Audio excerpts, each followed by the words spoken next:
Olá, olá, minha gente. Vamos continuar a nossa Sabedoria da Vida. Então, estou lendo A Sabedoria da Vida, do Arthur Schopenhauer, A Arte de Organizar a Vida, Ter Prazer e Sucesso, da editora Golden Books, tradução da Jeane Rangel. Este livro, A Sabedoria da Vida, é um texto que integra um outro livro de 2 volumes do Schopenhauer, que chama-se Parerga e Paralipomena. Beleza? Bom, relembrando, Schopenhauer divide, digamos, a vida e as alegrias que a vida pode dar em 3 grandes elementos. O primeiro é o que a pessoa é. O segundo é o que a pessoa tem de bens. O terceiro é o que acham a respeito dessa pessoa, que é a opinião alheia.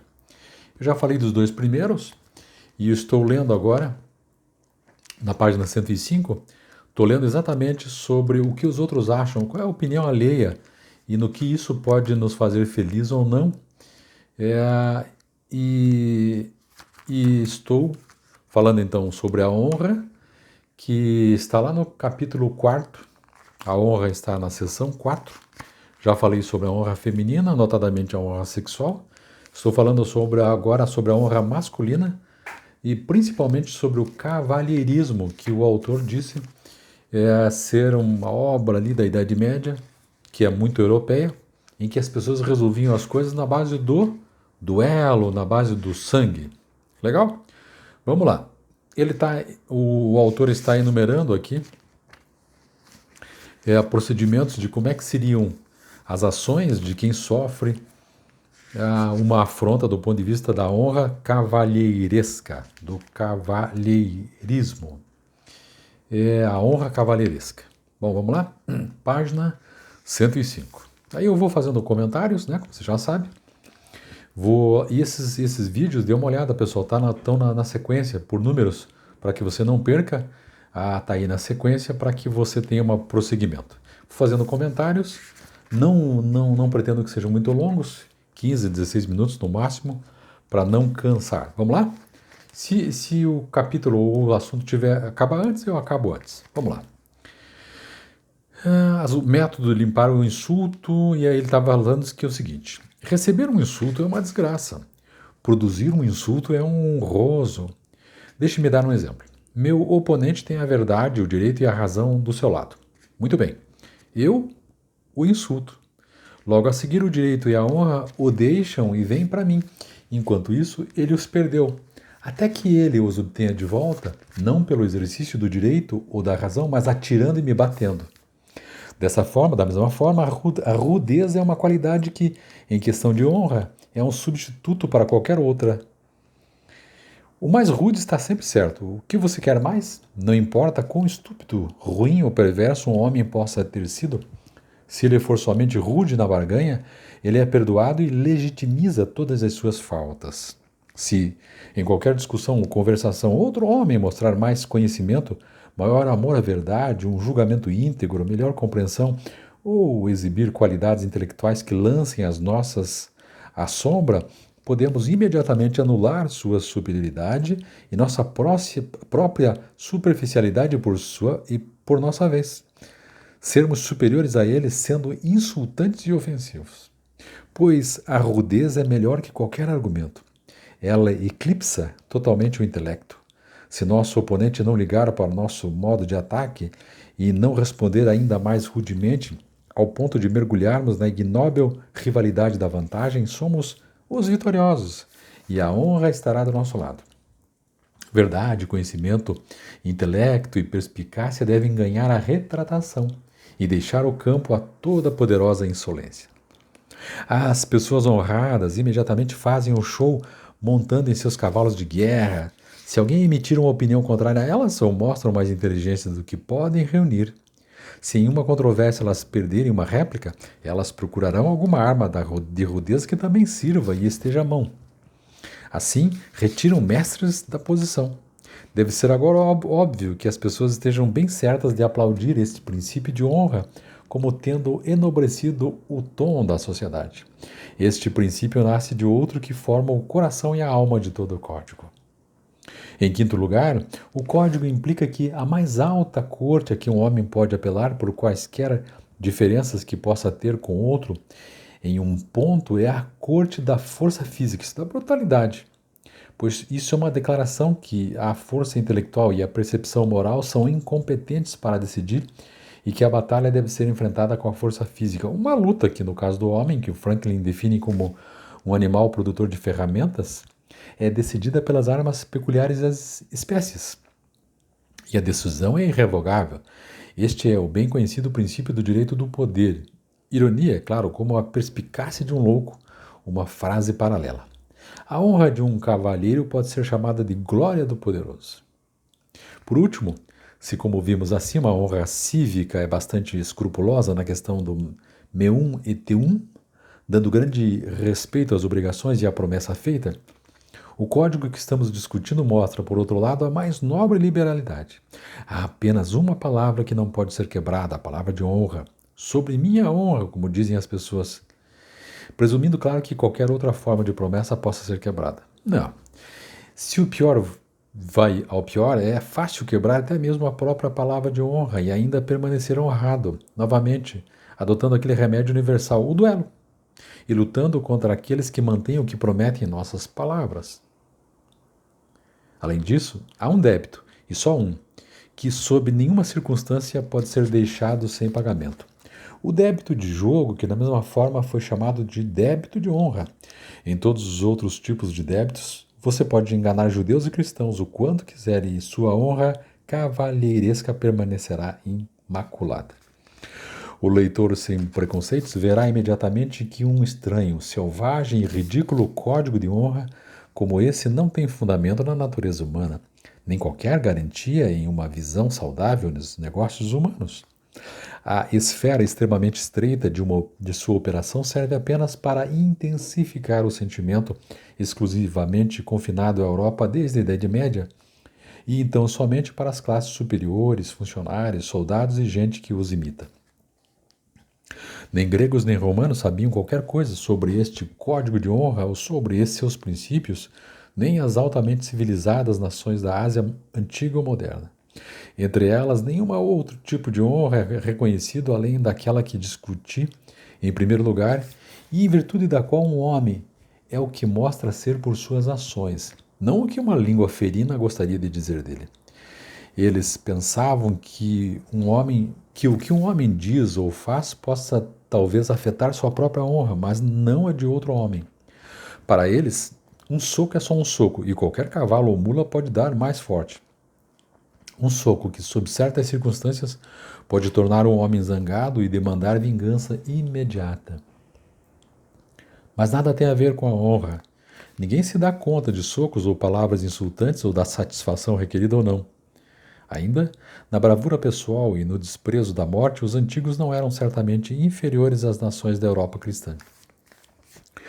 Os gregos e romanos eram heróis perfeitos, se você prefere, mas não sabiam nada sobre point d'honneur. Se eles tivessem alguma ideia de um duelo, seria totalmente desligada da vida dos nobres. Seria mera exibição de gladiadores, mercenários, escravos devotados ao assassino, criminosos condenados que, alternadamente com bestas selvagens, eram postos a matar uns aos outros para fazer um feriado romano. Quando o cristianismo foi introduzido, os espetáculos de gladiadores foram abolidos e seu lugar tomado nos tempos cristãos pelo duelo, que era um modo de estabelecer dificuldades pelo julgamento de Deus. Se a luta dos gladiadores era um sacrifício cruel ao desejo preponderante de grandes espetáculos, o duelo era um sacrifício cruel aos preconceitos existentes, um sacrifício não de criminosos, escravos e prisioneiros, mas dos nobres e livres. Há muitos traços no caráter dos antigos que mostram que eles eram inteiramente livres desses preconceitos. Quando, por exemplo, Mário foi convocado para um duelo com um chefe teutônico, ele respondeu que se o chefe estivesse cansado de sua vida, ele deveria ir e se enforcar. Ao mesmo tempo, ele lhe ofereceu um gladiador veterano para 1 ou 2 assaltos. Plutarco relata na vida de Temístocles que Euribíades, que estava no comando da frota, uma vez levantou sua lança para lutar com ele, quando Temístocles, ao invés de puxar sua espada, simplesmente disse: "Lute, mas me ouça. Quão pesaroso deve ser estar o leitor, se ele for um homem honrado, ao descobrir que não temos informação de que os oficiais atenienses se recusaram em conjunto a continuar a servir a Temístocles se ele agisse dessa forma. Há um escritor francês moderno que declara que se alguém considera Demóstenes um homem de honra, sua ignorância provocará um sorriso de piedade, e que Cícero também não era um homem de honra. Em certa passagem das leis de Platão, o filósofo fala por fim de aikia, que é do grego, né? Ou assalto, mostrando-nos bastante claramente que os antigos não tinham noção de qualquer sentimento de honra em relação a tais questões. As frequentes discussões de Sócrates eram quase sempre seguidas por ele ser gravemente manipulado e ele reprovava o fato calmamente. Uma vez, por exemplo, quando alguém bateu nele, a paciência com que ele absorveu o insulto surpreendeu um dos seus amigos. Você acha, disse Sócrates, que se um asno me chuta eu deveria me ofender? Em outra ocasião, quando lhe perguntaram: aquele sujeito não insultou e abusou de você? Respondeu: não. O que ele disse não foi dirigido a mim. Stobbels preservou uma longa passagem de Musônio, pelo qual podemos ver como os antigos tratavam insultos. Eles não conheciam outras formas de satisfação além da que a lei fornecia, e as pessoas sábias desdenhavam até mesmo essa. Se um grego recebesse um tapa na orelha, ele tirava satisfações com a ajuda da lei, como é evidente na obra Górgias, de Platão, onde a opinião de Sócrates pode ser encontrada. A mesma coisa pode ser vista no relato dado por Gélios sobre Lúcio Verácio, que tinha a audácia de dar um tapa na orelha de alguns romanos quando ele encontrava no caminho, sem qualquer provocação, mas para evitar qualquer consequência posterior, ele dizia a um escravo para trazer um saco de dinheiro trocado, e no ato pagava a multa legal comum ao homem que ele assustou com sua conduta. Crates, o celebrado filósofo cínico, levou tal tapa na orelha de Nicódromo, o músico, que seu rosto inchou e ficou preto e azul. Então ele colocou uma etiqueta em sua testa com a inscrição Nicodromus fecit, fato que trouxe muita desgraça ao flautista que cometeu tal brutalidade, ao homem que toda Atenas honrava como um deus doméstico. A nota do tradutor aqui é sim, você diz, mas esses homens eram filósofos e vocês são tolos. Isto é, a inscrição, a etiqueta que o Kira colocou na cabeça é quem fez isso foi o Nicódromos, não é? Quer dizer, dando a entender que ele tinha sido agredido por uma pessoa, mas ele não agrediu. E aí a população voltou-se contra o agressor, por quê? Em Atenas,